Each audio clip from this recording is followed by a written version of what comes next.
नमस्कार दोस्तों, स्वागत है आप सभी का बरदम एकेडमी के ऑफिशियल प्लेटफॉर्म पर। मैं सुनील भारद्वाज।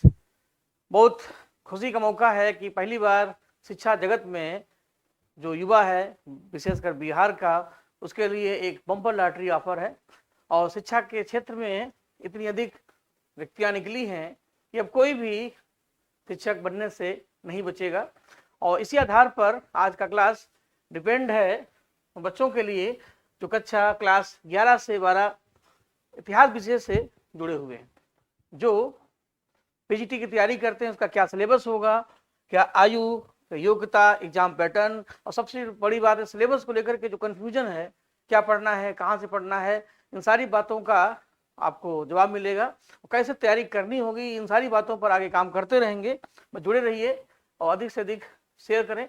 कुछ बेसिक जानकारियां पहले मैं दे दूं कि जो भी टोटल पद है वो 1,70,000 से अधिक हैं, ये आप जानते हैं। इनको 3 हिस्सों में डिवाइड किया गया। कक्षा 1 से लेकर के 5 तक लगभग 79,000 प्लस वैकेंसी, क्लास 9 से 10 तक 32,000 प्लस वैकेंसी, और 11 से 12 यानी पीजीटी के लिए 57,000 प्लस वैकेंसी। यानी बिल्कुल छप्पर फाड़ के नहीं, लिंटर तोड़ के मिला है। तो अच्छे मौके कभी कभी आते हैं, उनको भुना लेना चाहिए।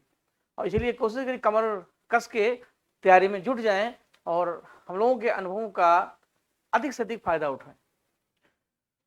इतिहास के पद, अब इस पे आते हैं सीधे टॉपिक पर। जो हिस्ट्री सब्जेक्ट है जिसकी मैं बात कर रहा हूं, इसमें 5,870 पद हैं और इतनी टोटल वैकेंसी निकलती है जितने इतिहास में पद हैं। अब इसमें क्या क्या सिलेबस होगा, कैटेगरी के अकॉर्डिंग इसमें कौन कौन सी कंडीशंस होंगी।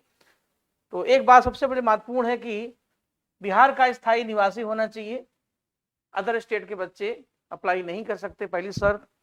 दूसरा, इतिहास के जो पद हैं 5,870, इसको अगर हम अलग अलग वर्ग में डिवाइड करें तो जो चार्ट आपको मैंने दिया है, इससे आसान हो जाएगा उन बच्चों को जो अलग अलग कार्ड से बिलोंग करते हैं। जैसे जो अनारक्षित हैं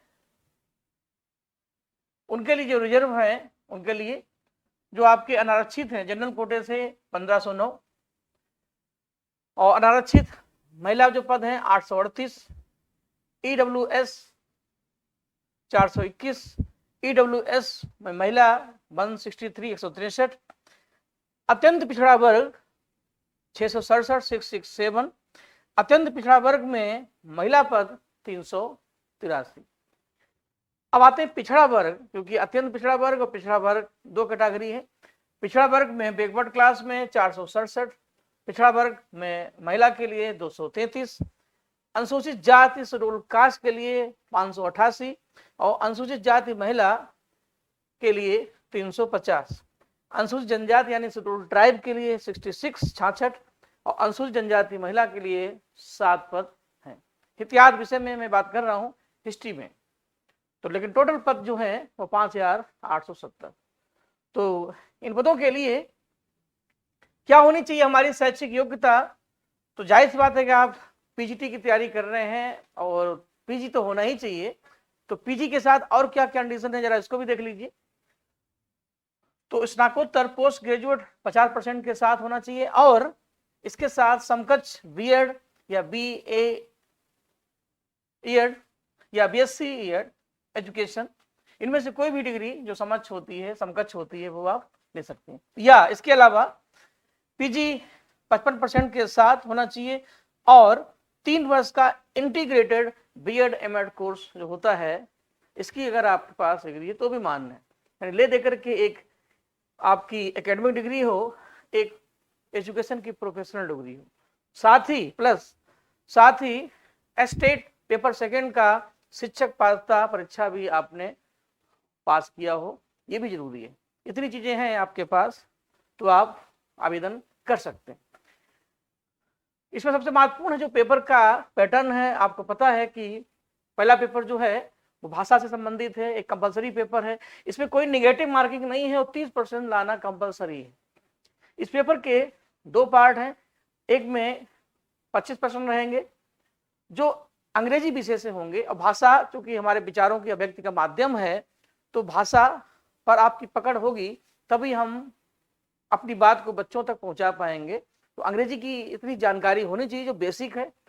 इसके अलावा जो 75% होंगे भाग में, उसमें हिंदी, उर्दू या बांग्ला में से किसी एक भाषा का चयन आपको करना पड़ेगा। तो कुल मिलाकर के एक क्वालिफाइंग पेपर है और इसमें क्या क्या आपको ध्यान रखना है, कैसे कैसे तैयारी करेंगे, हिंदी में, इंग्लिश में, ये सारी बातें नेक्स्ट वीडियो में हम लोग देते रहेंगे। लेकिन आज कम से कम हिस्ट्री विषय को लेकर के जो कंफ्यूजन है वो मैं दूर कर दूं। इसके बाद फिर हम ज्योग्राफी विषय पर भी आएंगे।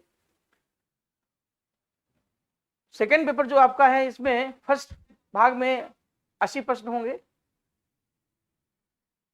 80 मार्क्स का होगा, और सेकेंड में 40।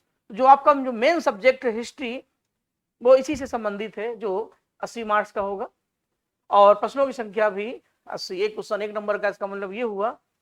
और एक जो सबसे महत्वपूर्ण बात है सिलेबस, तो कमीशन ने अपने नोटिस में लिखा है कि विषय पत्र उच्च माध्यमिक विद्यालयों के विषयों के पाठ्यक्रम बिहार विद्यालय परीक्षा समिति और एनसीईआरटी या एनसीईआरटी से संबंधित होंगे। यानी क्लियर है कि एनसीईआरटी जो क्लास 11 और 12 में जो उसका सिलेबस है, और बिहार विद्यालय परीक्षा समिति में जो उसका सिलेबस है, प्रश्न का पैटर्न उन्हीं के आसपास होगा। देखिए इतिहास में बहुत कुछ है, चीजें सारी वही हैं, लेकिन टॉपिक वाइज अगर हमें ये पता चल जाए कि पढ़ना क्या है तो बहुत आसान। तो आज की क्लास में हमने यही किया है, तो वही सारी चीजें बताएंगे जो इम्पोर्टेंट है, और अर्जुन की आंख पर नजर रखना सीखें, पूरी चिड़िया ना देखें। इतिहास में क्या है महत्वपूर्ण ये नहीं है, क्या हमें कम से कम पढ़ना है ये ज्यादा महत्वपूर्ण है। तो इसमें निगेटिव मार्किंग है, ये भी ध्यान रखना है, और इसमें निगेटिव मार्किंग नहीं है, ये क्वालिफाइंग पेपर है। और इसके बाद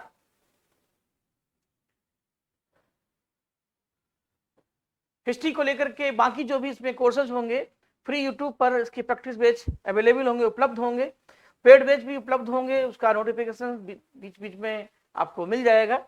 और कोई भी अगर डाउट है किसी भी बात को लेकर, किसी भी जानकारी को लेकर, तो नंबर है 8577877818। इस पर आप किसी समय कांटेक्ट करें और अपने जो डाउट्स हैं वो क्लियर करें। कॉन्सेप्ट 12 क्लासेज होंगे, डाउट सेक्शन आपका होगा, उसमें कौन कौन सी बातें होंगी वो समय के अनुसार आपको पता चल जाएंगी। लेकिन सबसे महत्वपूर्ण है अब सिलेबस, जिसके लिए एक क्लास हमने रखा है आपके लिए, कि जो पढ़ना है वो पहले पता चल जाए। कितना है महत्वपूर्ण ये नहीं है कि पढ़ना क्या है, ये ज्यादा महत्वपूर्ण है, और तभी हम सेंट्रलाइज हो पाते हैं, केंद्रीकृत हो पाते हैं। तो सिलेबस में बिहार जो शिक्षा बोर्ड है उसके सिलेबस को अगर हम देखें तो क्लास 11 और 12 का जो सिलेबस है, तो उसमें टोटल 11 चैप्टर हैं। बस क्या है, चैप्टर वाइज इसको वर्गीकृत किया गया है, इसका क्लासिफिकेशन किया गया है, जो भी क्वेश्चन बनेंगे इसी के इर्द गिर्द रहेंगे। तो उसमें इंडियन ज्योग्राफी, वर्ल्ड ज्योग्राफी, अब इंडियन ज्योग्राफी में प्राचीन भारत, मध्यकालीन भारत, आधुनिक भारत, ये तो आप जानते ही, पीजी किया है। लेकिन किस टॉपिक पर पहली नजर होगी, तो इन सबको, ये सबसे पहला है समय की शुरुआत, from the beginning of time.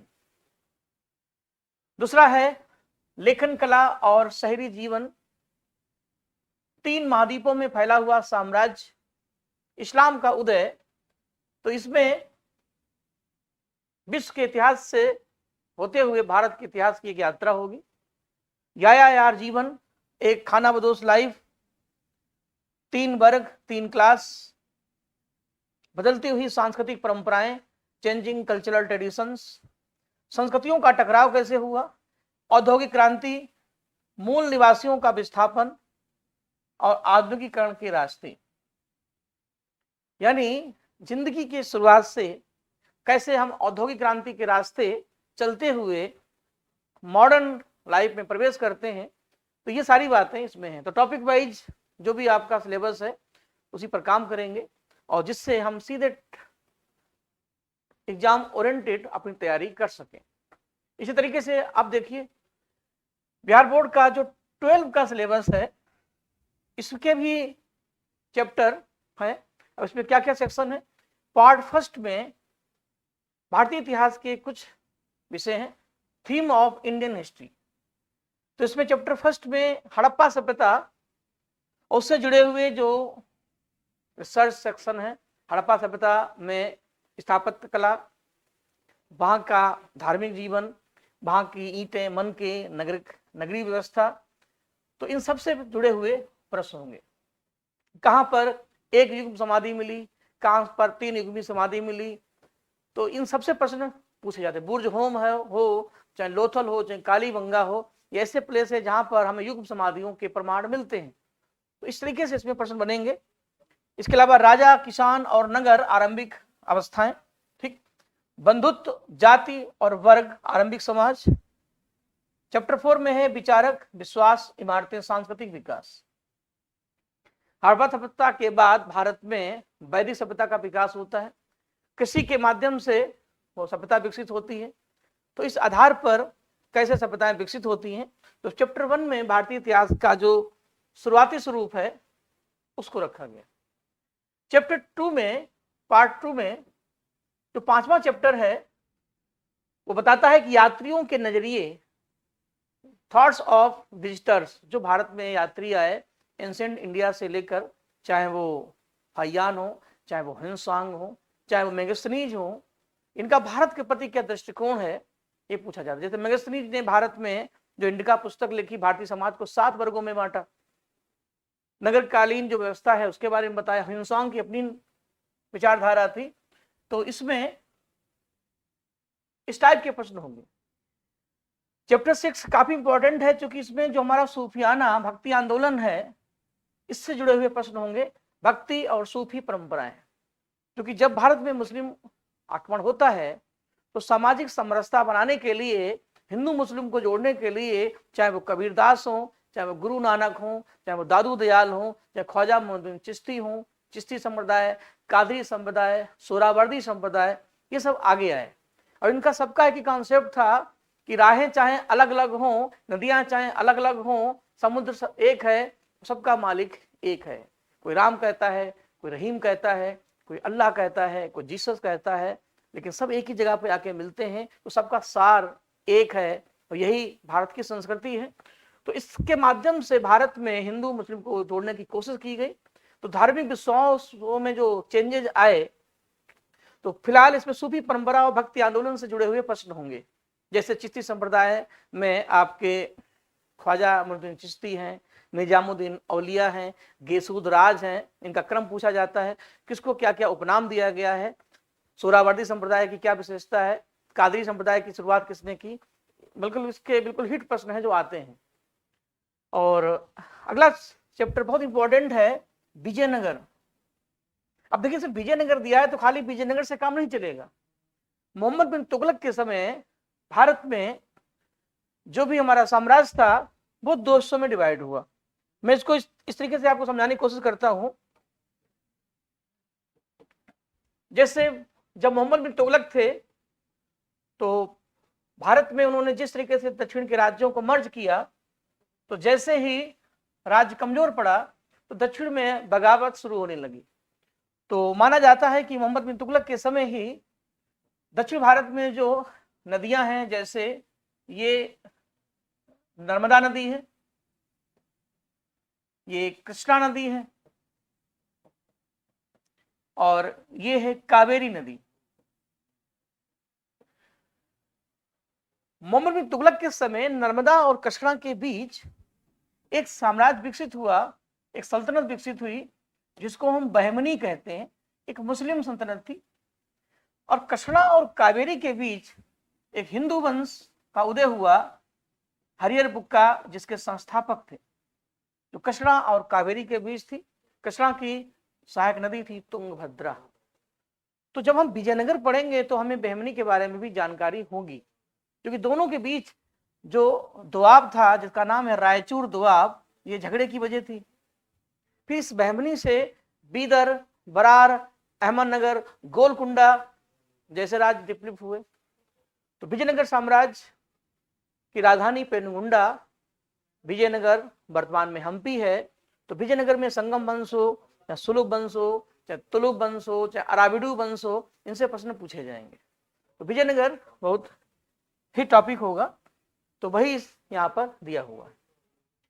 Next आगे बढ़ते हैं। चैप्टर 8 में किसान, जमींदार और राज्य, कृषि समाज और मुगल साम्राज्य, यानी कुल मिलाकर के हम यहाँ से मुगल साम्राज्य में एंट्री करेंगे। मुगल साम्राज्य, मुगल कालीन भारत में जो कृषि व्यवस्था है, जो जमींदारी व्यवस्था है, जो लगान व्यवस्था है, उससे जुड़े हुए प्रश्न आएंगे। इसके अलावा चैप्टर 9 में मुगल दरबार में किंग और उसके विभिन्न वृत्तांत, मुगल काल की जो प्रमुख घटनाएं हैं उनसे प्रश्न होंगे। तो ले देकर के सिलेबस वही है, लेकिन टॉपिक वाइज जो इंट्रोडक्शन दिया गया, इससे आपके लिए, हमारे लिए इतना इजी हो जाएगा कि हम हर टॉपिक में सेंट्रलाइज होंगे, थोड़ा पढ़ेंगे लेकिन अच्छा पढ़ेंगे, पता है कहां से क्वेश्चन आएंगे। तो पार्ट 3 की बात करें, भारतीय इतिहास के कुछ विषय इसमें भी हैं। जो चैप्टर 10 उपनिवेशवाद और देहात, यानी उपनिवेशवाद, जैसे भारत में ईस्ट इंडिया कंपनी ने व्यापार करना शुरू किया, तो व्यापार करते करते भारत में वो भारत के कह सकते हैं मालिक बन गए, उंगली पकड़ के पहुंचा पकड़ा। और उपनिवेशवाद की शुरुआत हुई, भारत एक उपनिवेश बना। यहाँ पर जो भी कच्चा सामान था ब्रिटेन की मार्केट में तैयार होकर आता था और भारत की बाजार में वो बिकता था। भारत एक बहुत बड़ी मंडी बना, बाजार बना। तो उपनिवेशवाद की शुरुआत कैसे हुई और उसके क्या अभिलेख हैं। चैप्टर 11 में जब उपनिवेशवाद बढ़ता है, तो दादा भाई नौरोजी हो चाहे आरसी दत्ता हो, वो बताते हैं कि ब्रिटिश उपनिवेशवाद के क्या प्रभाव पड़े। जो हमारा जुलाहा है, जो वर्कर है, वो गरीब होता गया और भारत में गरीबी का दुष्चक्र चला। भारत का पैसा भारत में दूसरे रूप में आता था। तो दादा भाई नौरोजी ने धन निकासी के सिद्धांत में सारी बातें बताई। फिर आगे चलकर के चैप्टर 11 में हमें 1857 का विद्रोह और कंपनी से संबंधित जो भी टॉपिक मिलते हैं, तो ये इंपॉर्टेंट सेक्शन होगा। मंगल पांडे की जो क्रांति है वो इंपॉर्टेंट है। चैप्टर 12 में औपनिवेशिक नगर योजना, कंपनी ने भारत में जो अपने को स्टेब्लिश किया, तो कलकत्ता, मद्रास, गोवा, इन सबको जीता और यहाँ पर अपने नगर विकसित किए, जैसे फोर्ट विलियम है, फ्रांसिस डेने, ऐसे ही सेंट जॉर्ज, ये जो बस्तियां बसवाई, तो इनसे संबंधित प्रश्न होंगे। चैप्टर 13, चैप्टर 14 ये स्वतंत्रता संग्राम से जुड़े हुए टॉपिक हैं, जिसमें महात्मा गांधी और उनसे जुड़ा हुआ राष्ट्रीय आंदोलन, सबने बग्या आंदोलन से आगे का मतलब होता है सबने बग्या आंदोलन 1930 में हुआ।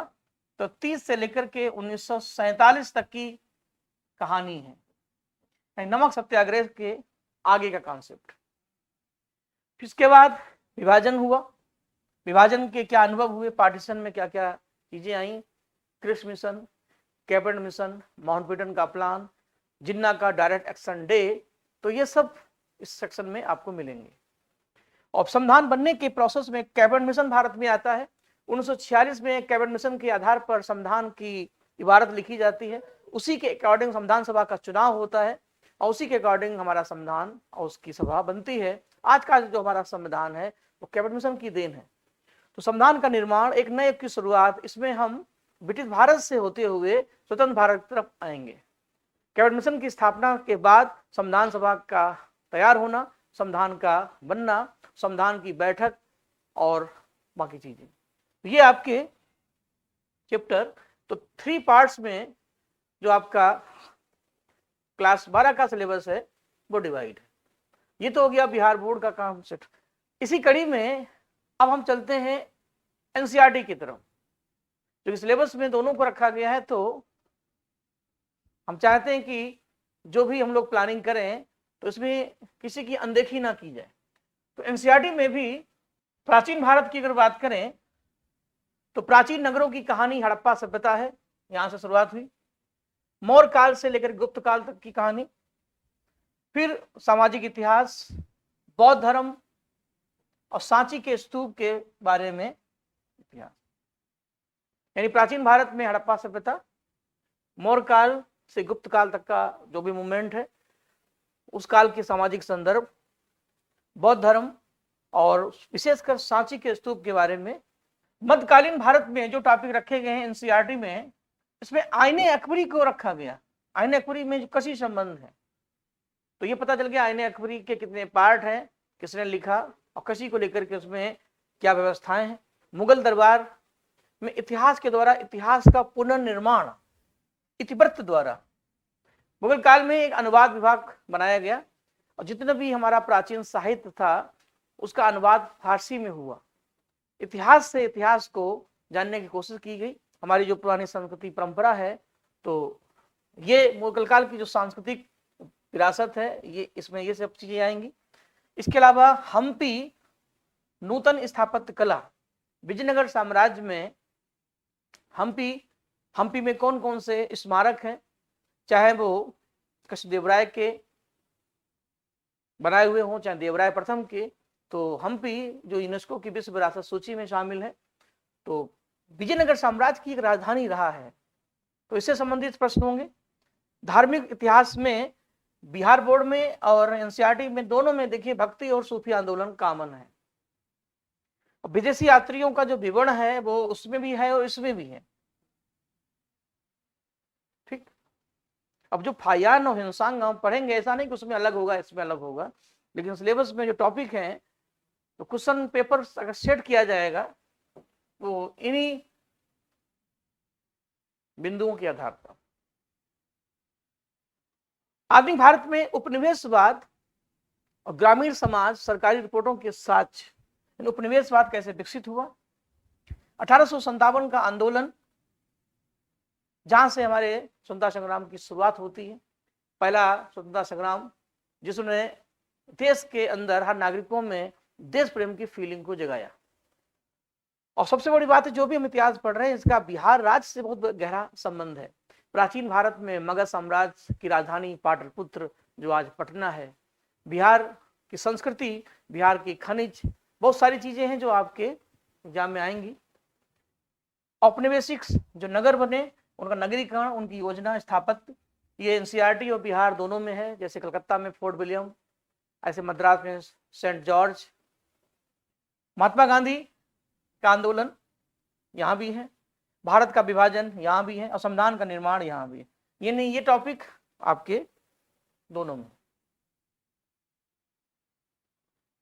ठीक, तो फ्री बैच प्रैक्टिस अवेलेबल होगी यूट्यूब पर एमसीक्यू फार्म में, और पेड बैच डिस्क्रिप्टिव होंगे बर्दरम एकेडमी के चैनल पर। आप प्ले स्टोर पर इसको सब्सक्राइब करें। कोई भी डाउट हो, कोई भी जानकारी हो, 8577877818 ये कॉन्टैक्ट नंबर है। तो ले देकर के एक और इंपॉर्टेंट बात बतानी है कि परीक्षा जो होगी आपकी वस्तुनिष्ठ यानी एमसीक्यू फार्म में होगी, निगेटिव मार्किंग होगी। फर्स्ट पेपर में निगेटिव मार्किंग नहीं है, वो केवल क्वालिफाइंग है 30%, उसमें कम से कम मार्क्स लाने हैं। एक ही विषय का चयन करना है। इसमें बच्चे बड़े कंफ्यूज होते हैं, क्योंकि बहुत बच्चे हैं जो बहुत विषयों में पीजी होते हैं, लेकिन करना आपको एक ही विषय को सिलेक्ट है, तो ये ध्यान रखना है। सबसे अच्छी बात है कि साक्षात्कार नहीं होगा, एग्जाम दो और डायरेक्ट नौकरी के लिए तैयार हो जाओ। तो कभी कभी अच्छी चीजें लाइफ में कम आती हैं, लेकिन आती हैं तो खूब आती हैं, तो ये गोल्डन मौका है। तो इसमें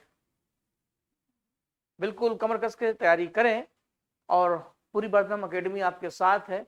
किसी भी मोड पर, चाहे वो हिंदी का हो या फर्स्ट पेपर की प्रॉब्लम हो, बाकी के जो भी सब्जेक्ट होंगे उनके बारे में भी धीरे धीरे डिस्क्रिप्शन में आपको वीडियो मिलते जाएंगे। और बाकी बातें लगभग हमने बताई दी। शिक्षक पात्रता परीक्षा स्टेट आप क्वालिफाई हो, सेकेंड पेपर।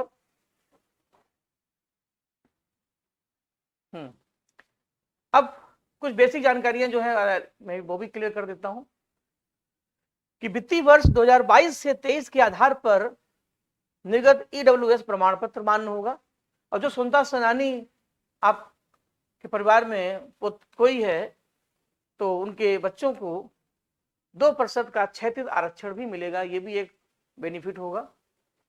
फीस की अगर बात करें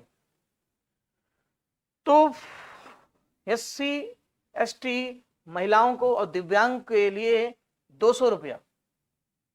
इसके बाद जितने भी बचते हैं, चाहे वो जनरल हो चाहे EWS हो, चाहे OBC हो, चाहे बैकवर्ड क्लास हो, 750 रुपये मात्र। तो फीस की दो कैटेगरी है, किसमें 200 है, किसमें 750 है, ये देख लीजिएगा। आयु सीमा क्या होगी, ये भी दिमाग में क्वेश्चन आपके रहेगा। तो न्यूनतम 21 वर्ष, इसके अलावा अधिकतम जो आरक्षित पुरुष 40 वर्ष, आरक्षित महिला, पिछड़ा वर्ग, अत्यंत पिछड़ा वर्ग के लिए 40, अनुसूचित जाति, अनुसूचित जनजाति, महिला पुरुष 42, यानी इसकी भी 3 कैटेगरी है। न्यूनतम तो 21 है और अधिकतम में 40 और 42 है। तो जो 42 है उसमें अनुसूचित जाति, अनुसूचित जनजाति, महिला और पुरुष के लिए, बाकी आरक्षित, महिला, OBC और अन्य पिछड़ा वर्ग के लिए 40 वर्ष। ठीक, तो ये सब चीजें आपको बतानी थी, तो जुट जाइए मैदान में। और विवेकानंद की बहुत अच्छी लाइन है कि सफलता के रास्ते में असफलताओं की धूलें उड़ती हैं। कभी कभी ऐसा होता है, ढेर घना अंधेरा होता है और हमें लगता है कि अब कोई रास्ता ही नहीं। तो जिंदगी के ट्रैक पर जब चलते हैं, तो जब ढेर सारी असफलताएं मिलती हैं, तो आज का युवा परेशान हो जाता है। लेकिन आप घने कोहरे में जब विजुअलिटी ना हो, जब कुछ दिखता ना हो, तो कदम से कदम बढ़ाए जाएंगे तो आगे रास्ते अपने आप दिखते जाएंगे। तो अब बादल सारे छट गए हैं और वैकेंसी रूपी सूर्य चमक रहा है। आप इसको तेजी से कैच करें और आगे बढ़ें, और इसी आधार पर मिलते हैं और वर्धम एकेडमी के साथ आप जुड़ें। कोई भी डाउट हो, कॉन्टेक्ट नंबर आपके पास स्क्रीन में उपलब्ध है। और नेक्स्ट मुलाकात हमारी फिर आपसे होगी। इन्हीं सारी बातों के साथ मिलते हैं। जय हिंद,